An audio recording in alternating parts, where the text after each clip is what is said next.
Labdien, Daugavpils iedzīvotāji! Tuvojas pašvaldību vēlēšanas. 7. jūnijā jums būs jāizdara izvēle par to, kas notiek Daugavpilī, atbalstīt vai neatbalstīt esošo domu, atbalstīt vai neatbalstīt citus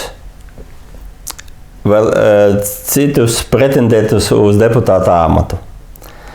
Es esmu Aleksandrs Jozans, es esmu vietējais no Daugavpils, un es uzskatu, ka katram, kurš pretendē uz deputāta amatu, jāpozicionē savs redzējums, tas, kas viņu neapmierina, un jāparāda to, ko viņš vēlās, lai Daugavpils attīstītos. Līdz ar to es, kā deputāta amata kandidāts no politiskas partijas Latvijā pirmajā vietā, saraksts numur 1, esmu 5. sarakstā, izveidoju savu avīzi. Šajā avīzē es apskatīju dažus jautājumus. Pirmā daļa, pirmā lapas puse ir veltīta maniem kopējiem politiskiem uzskatiem, bet nākošas lapas puses ir veltītas Daugavpilī. Tā, piemēram, es apskatu, kāpēc un kā jāveicina dzimstību Daugavpilī. Tas ir ļoti svarīgs ekonomisks jautājums.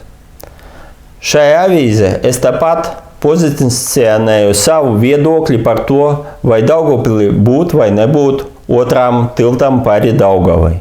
Kādam tam ir jābūt, kur ir labāka vieta tilta izvietošanai un kādas priekšrocības šis tilts dos Daugavpilī. Turpmāk, ja mēs lemjam, ka mums jāiet, kaut ko jāmaina, mums jāpasaka, kāpēc mēs to darām un kas mums, personīgi mani šajā gadījumā neapmierina Daugavpils pārvaldībā. Pirmais, kas mani neapmierina Daugavpils pārvaldībā, tas ir Daugavpils ekonomiskie radītāji. Daugavpils ir viena no nabadzīgākām Eiropas pilsētām, jo tā ir pēdējā vietā Latvijā pēc ekonomiskiem radītājiem.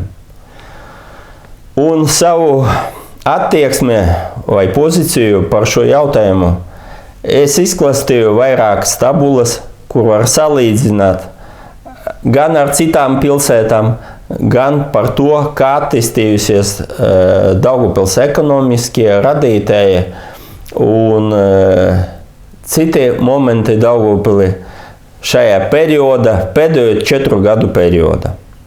Tāpat es savā rakstā rakstu, kāpēc ir slikti, pēc mana viedokļa, ir slikti, ka mūsu slimnīca tika nodota